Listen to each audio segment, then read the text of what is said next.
What's going on, Sunbelt fans? Let's jump into Saturday's play. Got some exciting matchups in this one.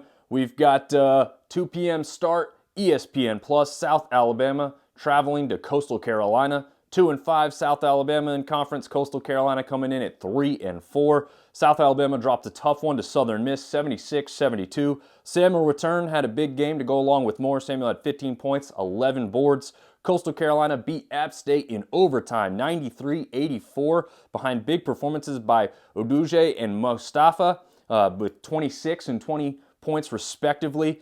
Coastal's made the most three-pointers in league play and is solid at home, is 6-3, while South Alabama is just 1-7 on the road. So for that reason, I'm favoring Coastal in this one, 69, USA 65. 3 p.m. tip. We've got Marshall, also on ESPN Plus. We've got Marshall going to Arkansas State. Marshall, an 11-point favorite in that one.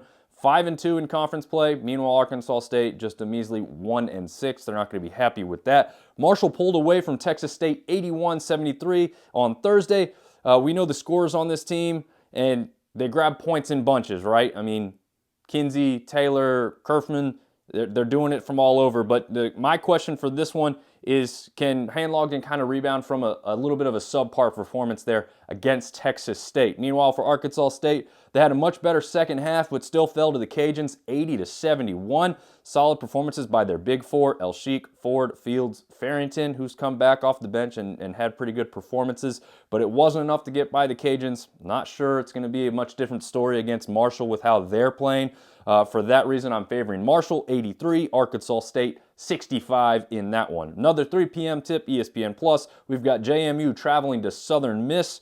JMU 4-3 in conference play. Southern Miss 5-2. So a team chasing another one here in this one. JMU battled back versus Troy and possibly some officiating, depending on who you talk to win it in OT 89-87. They had good play from Morse and Offram, but they'll need more from Friedel, in my opinion, to take this one over Southern Miss. Meanwhile, Southern Miss dispatched South Alabama 76-72, as we've talked about, on the backs of Crowley, Hasse, and Pinckney. But they've got to shoot better from three. They didn't shoot that well from three, and I think that's why that last game for them was a little bit closer than maybe some expected. But they are 9-0 at home. I don't see that changing in this one. Southern Miss 81, James Madison 72. As far as the last 3 p.m. start goes, ESPN Plus, we've got Georgia State versus Georgia Southern. All right, the Georgia teams facing off against one another. Georgia State 2-5 in conference play. Georgia Southern 4-3 currently. Both coming off losses. So Georgia State lost by 12 to ODU in the last game on Thursday.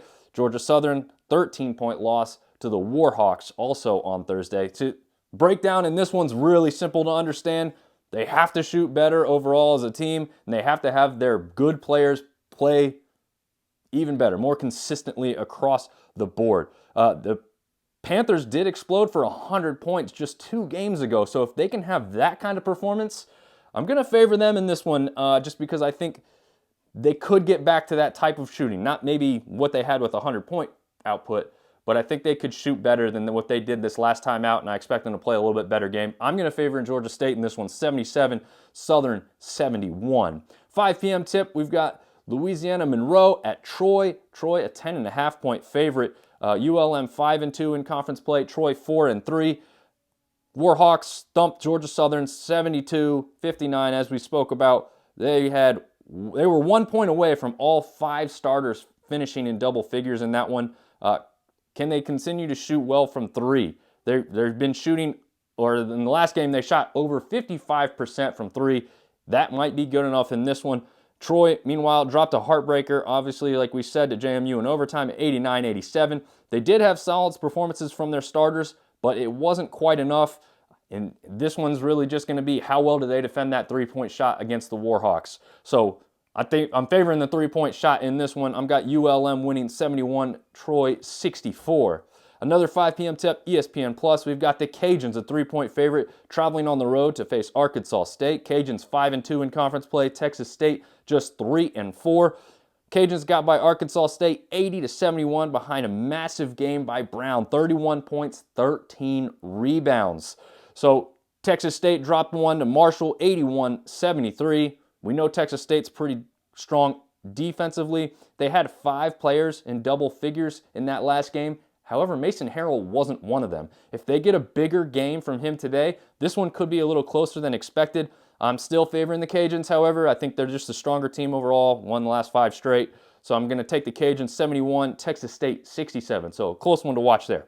Nightcap, last game of the night, 7 p.m. tip, ESPN+. We've got App State traveling on the road to ODU, a 4-point favorite in that one. Both teams 3-4 in conference at the moment. App lost that game to Coastal 93-84 in OT. ODU thumped Georgia State 70-58. App State just 3-5 on the road though. ODU 9-2 at home. Probably the scrappiest team in the conference. Every game seems to be pretty consistent as far as a close battle up toward the end. App State wins games by shooting the 3-point shot very well. That wasn't quite there enough against that Coastal team this last time out. But it could be there tonight. Scott Grayson playing extremely well for ODU. I see this one as kind of a toss-up. Both teams really battle, really. But the bottom line in this one is favoring the team that plays better at home. So I'm going with ODU 72, App State 69. Enjoy the Saturday games, and we will catch you on the podcast early next week to get you all caught up on all the action. Thanks for watching.